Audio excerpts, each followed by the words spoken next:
Chào các bạn, cảm ơn các bạn đã tiếp tục theo dõi video hướng dẫn gia công của mình. Thì trong ngày hôm nay mình sẽ hướng dẫn các bạn gia công tiện rãnh, tiện trên, tiện tinh. Thì vì là trong bài học ngày hôm nay mình sẽ lấy một cái ví dụ khác, cho nên mình sẽ ôn lại cho các bạn mà chương trình tiện đầu với tiện biên dạng cho các bạn. Thì mình có một ví dụ khác này, tiện rãnh. Đây. Thì cái phương pháp gia công của mình ấy thì ban đầu là mình sẽ tiện thô, sau đó là mình giá tinh, sau đó là tiện rãnh và tiện gen. Và trước hết là chúng ta phải tạo phôi cho nó. Chúng ta lưu ý là vẽ cái đường sơ cách phôi ấy phải trùng với cái mặt phẳng tạo đường sơ cách của chi tiết này. Đây, thì nó là trên mặt phẳng y set. Đầu tiên anh tạo phôi này.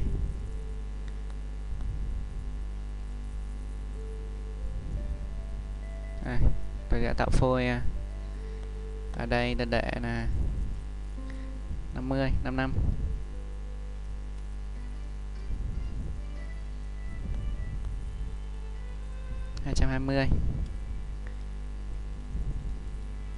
Lượng dương mặt đầu 5.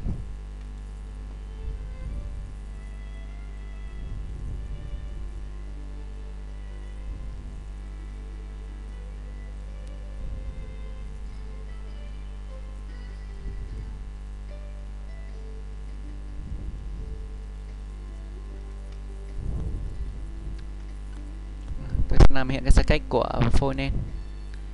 Chúng ta bắt đầu vào môi trường gia công. Start machining, next machining. Thiết lập nguyên công này. Chọn máy tiện ngang. Ở đây chúng ta để là ISO. Chọn góc phôi. Thì chúng ta thường sẽ chọn ở mặt đầu phôi. Chúng ta kích chấm tròn này, kích biểu tượng tròn. Đó. Thì chúng ta lưu ý là chúng ta sẽ chỉnh cái góc độ phôi này sao cho cái mặt phẳng XOZ ấy nó sẽ trùng với cái mặt phẳng mà chúng ta đã tạo sự cách cho phôi và chi tiết. Đây, tôi tiện mình sẽ tiến hành đổi trục Z. Đối với tiện nó sẽ làm ngang, và trục X mình sẽ để nó như vậy, như này, để cho nó trùng với cái mặt phẳng. Đây, trùng với cái mặt phẳng tạo sự cách của mình. Đây, mình sẽ ấn cái phôi đi bạn các bạn nhìn rõ hơn. Đây, sự cách đây, và phải X, O, Z đây. Chọn điểm thay dao này. Đây chúng ta để X 100%. Chọn chi tiết. Chọn phôi. Body 2. Thế là nguyên công đã xong. Vậy chúng ta tiến hành vào các nguyên công. Đầu tiên là tiện ban đầu. Đây.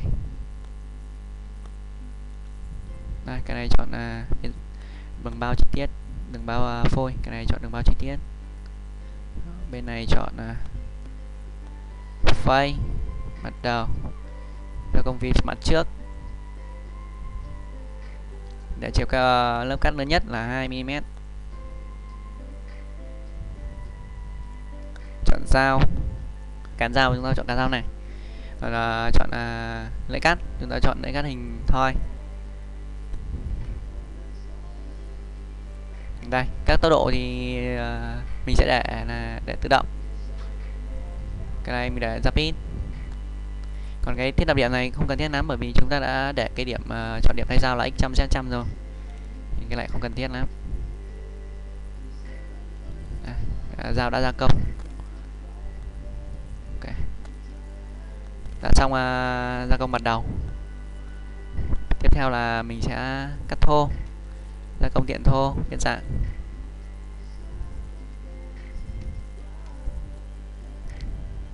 Đường bao phôi này, đường bao chi tiết. Đây, công cụ trên này giúp chúng ta chọn nhanh được cái biên dạng. Đây.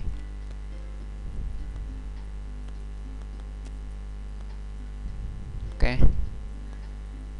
Vì tiếp tục tôi sẽ cắt tinh thì ở gia công thô này tôi để lượng dư là 1 mm. Bên này thì chuyển sang long tô. Cái này path containing, đây là last path only. Dao thì vẫn để dao, mình vẫn để dao vai. Đây, vẫn để như vậy. Thì đây, dao tiện đồ sẽ tiện một lần như thế này. Và chúng ta chú ý một điểm này. Đây, khi chúng ta tích hợp CC machining thì nó sẽ gia công cả với những vùng này. Nhưng tuy nhiên thì một số con dao vai ấy, thì khi tiện này dao nó rất yếu, cho nên chúng ta hạn chế sử dụng dao vai đi vào các vùng như này. Đây, ví dụ như chỗ này thì cán dao có thể chạm vào chi tiết, chạm vào phôi, gây hỏng dao, hỏng chi tiết. Chúng ta có chỉnh được cái góc độ này, tuy nhiên thì chúng ta hạn chế sử dụng thôi. Đây thì tiện thô chúng ta chỉ lên tiện như này.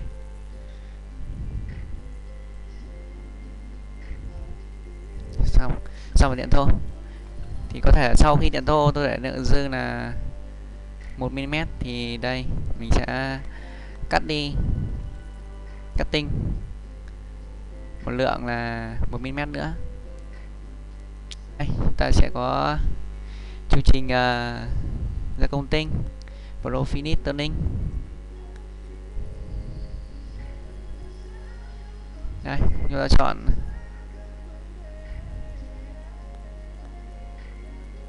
dao cắt tinh sẽ cắt như này, và lượng dư để lại là không, bởi vì chúng ta sẽ cắt hết các thông số này. Thì đây, những cái này cũng là tiện trong tiện ngoài, mặt trước mặt sau này.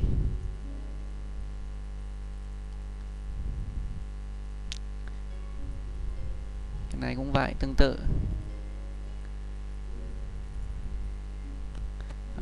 Đây là các thông số khi tiện tinh, net in này, theo kiểu vào là đường thẳng hay là đường tròn. Đấy, vào cung tròn, net in radius này, đường thẳng, tức là cái đường này là thiết lập con dao khi bắt đầu chạm dao vào phôi gia công thì đây nó sẽ chọn hướng để tạo cho dao đỡ hỏng. Đây, các khoảng cách net in distance 2 mm, tức là cái từ đây đến đây là 2 mm để dao đi vào bắt đầu gia công. Một cái góc này nữa, chỉnh góc, như là góc ra, khoảng cách ra. Còn đây là thiết lập các góc vào các hố hốc.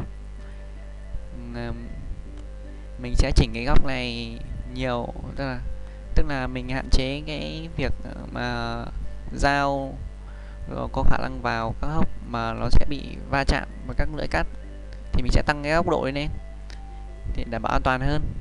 Nhưng mà chúng ta hạn chế sử dụng những cái này, bởi vì mình gia công tinh ở đây là mình gia công không đi vào các hốc, hố, rãnh.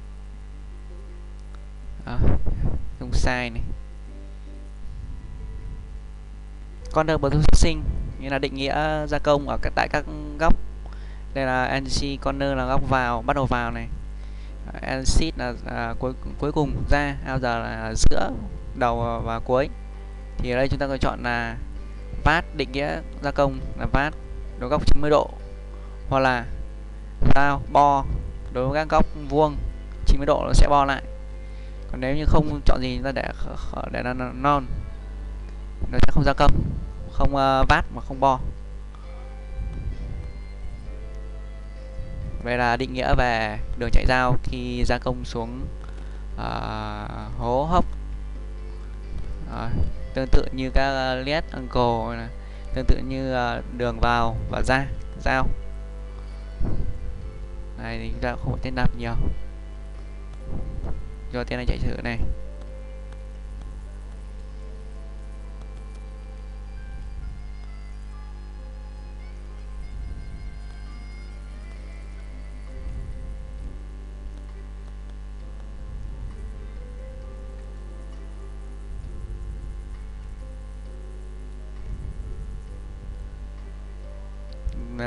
Như vậy là nhìn sơ qua có thể thấy đường rút dao sau khi cái chu trình tiện thô là nó rút về điểm này luôn, mà không rút về điểm thay dao, cho nên là chúng ta lên thiết lập điểm thay dao cho chu trình.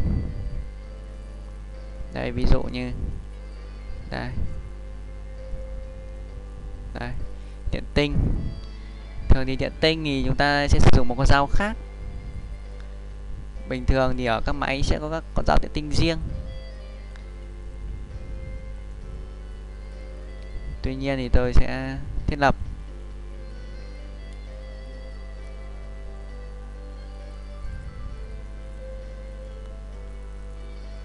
rồi. Vậy thiết lập một con dao khác gọi là điện tinh. Đây thì khi mình thiết lập con dao khác thì chuyển xuống đây, thì khi đó chúng ta sẽ thấy này, đó thì sau khi chương trình gia công thô thì dao sẽ rút về điểm thay dao và chuyển sang con dao điện tinh và chạy.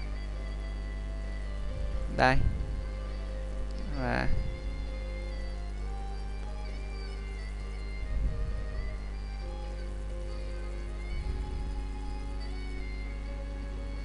xong. Ok. Sau khi điện tinh thì chúng ta sẽ tiến hành tiện rãnh. Tiện rãnh thì ở đây catia sẽ hỗ trợ hai loại rãnh, đó là rãnh như kiểu rãnh như này và một loại rãnh như này, rãnh có góc. Thì đây tôi sẽ lần lượt đi từng loại rãnh một. Đầu tiên là rãnh theo kiểu là rãnh thẳng như này. Đây chúng ta sẽ chọn đường bao trên, thì vì là lúc nãy gia công đã đến đây rồi, chỉ còn chỗ này chưa gia công thôi, sẽ chọn đây.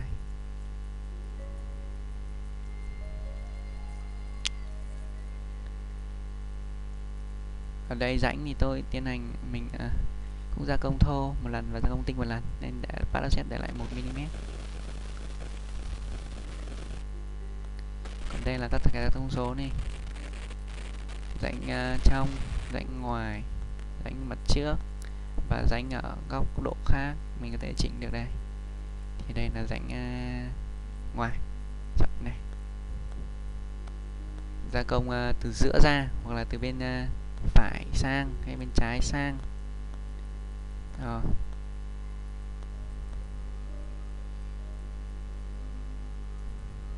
Ta chạy thử này. Đây. Đây là từ bên trái sang.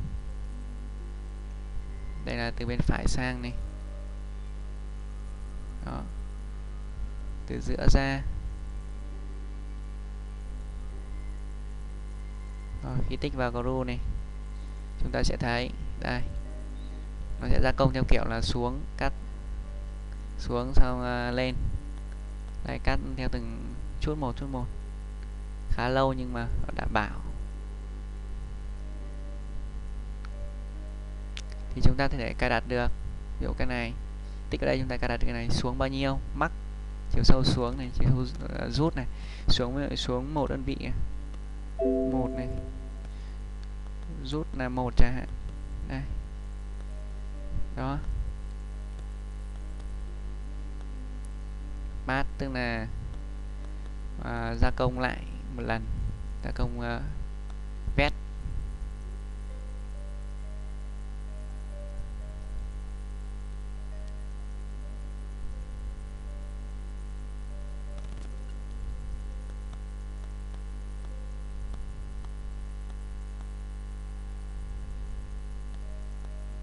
Đó, sau khi gia công nó vét lại một lần.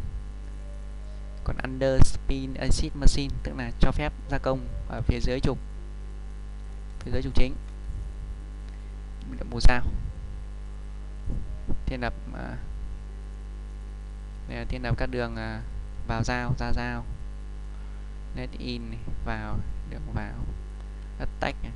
Tức là cái khoảng cách này là cái tốc độ cắt nó sẽ giảm đi một chút để tránh va chạm cái hỏng dao. Đây là góc độ. Ok.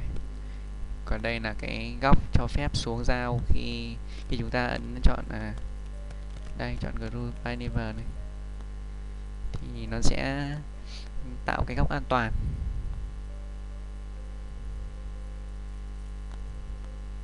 Đây, cái limit thì mặt giới hạn.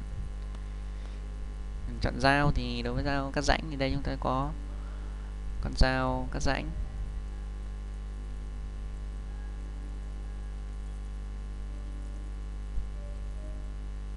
Đây là cắt rãnh ngoài này, rãnh trong. Đây thì chúng ta đã ra cắt rãnh ngoài. Đây chọn miếng mảnh ghép để cắt này. Đây. R đây chúng ta sẽ để trong chấm 2 này. Và rãnh chúng ta là rãnh để góc 90 độ. Chỗ này bo nhỏ thôi. Đây.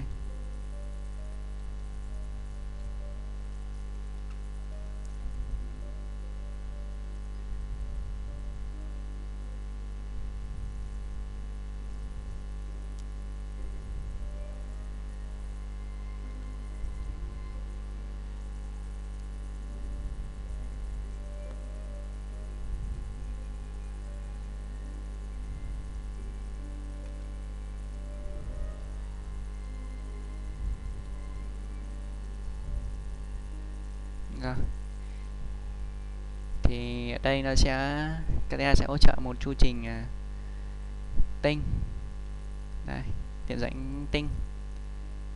Đây chúng ta chỉ cần chọn đây.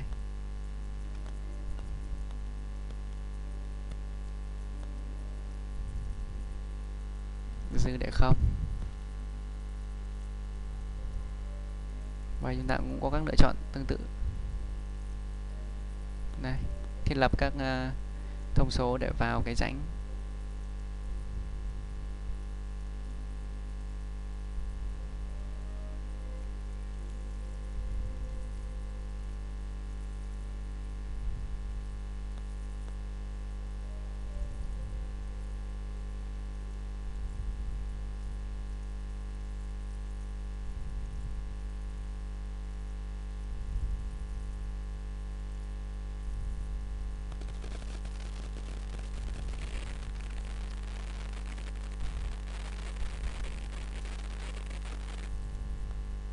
Vậy là xong chu trình tiện rãnh bên này. Còn cái rãnh bên này thì nó sẽ có một cái chu trình tiện riêng. Đây là chu trình GC turning. Thì nó khác với chu trình tiện rãnh kia thì dao không chạy đâm thẳng xuống mà là dao chạy theo kiểu là ngang. Và nó phải cắt rãnh rộng. Đây là điểm khác biệt của hai cái chu trình tiện rãnh này. Đấy, đây là một chẳng hạn. Đây chúng ta có các lựa chọn. Chọn kiểu chạy dao này. Đấy. Các thông số này hầu như là tương tự, chúng ta chỉ cần nhớ một lần. Hầu như các chu trình nó gần tương tự nhau. Đây cái này cũng vậy. Đây là thiết lập các góc an toàn khi dao xuống các hố hốc rãnh này. Đây. Hoàn toàn tương tự.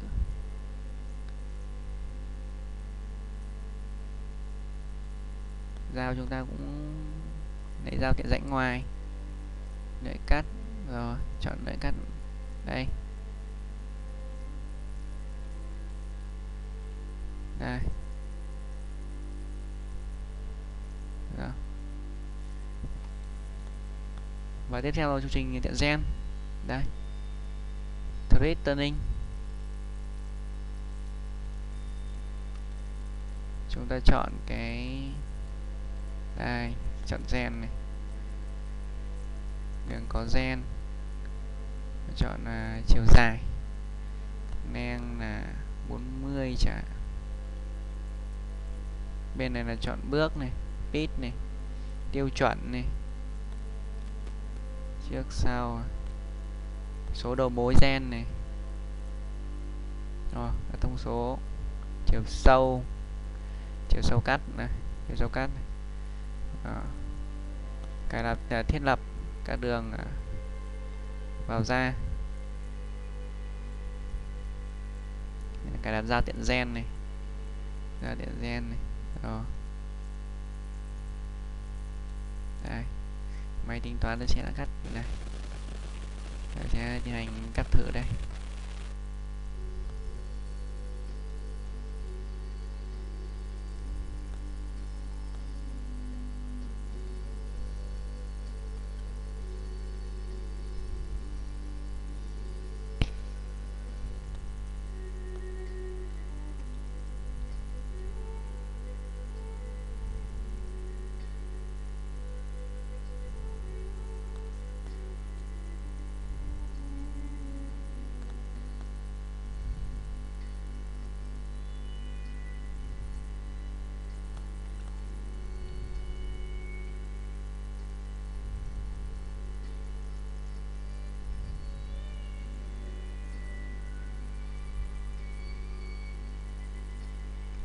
Đây, chi tiết tiện chúng ta đã hoàn thành. Tuy nhiên là chúng ta để ý chút là màu trắng này là do con dao chặn vào, chúng ta điều chỉnh lại một chút về con dao tiện rãnh đó. Đây,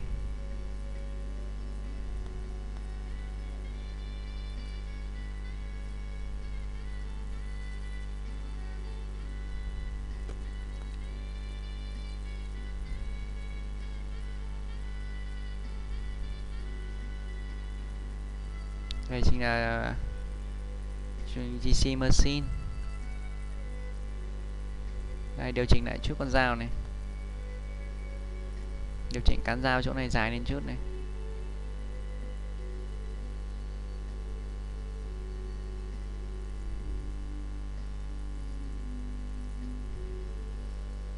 Chỗ này chúng ta để là 30 đi.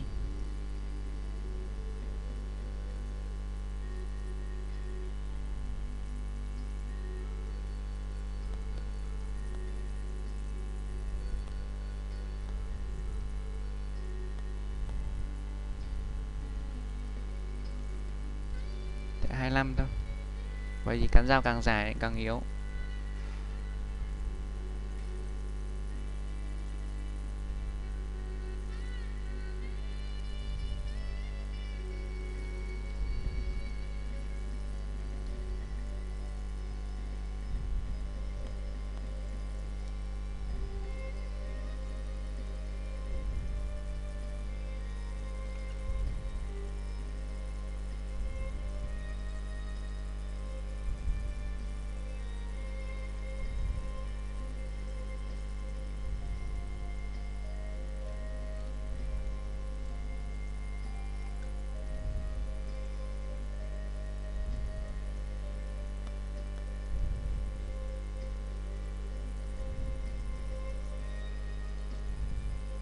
Thường thì tiện gen thì chúng ta sẽ để con dao gen nó chạy qua đây đến đây luôn, thì sẽ đảm bảo dao chi tiết của máy. Như vậy chi tiết chúng ta đã xong. Thì sau đây sau cái này chúng ta để dùng con dao cắt rãnh, cắt đứt chỗ đoạn này để lấy chi tiết ra. Đó. Bài học hôm nay chúng ta đến đây là hết. Thì ở video tiếp theo tôi sẽ hướng dẫn các bạn xuất chương trình đàn C. Cảm ơn các bạn theo dõi video.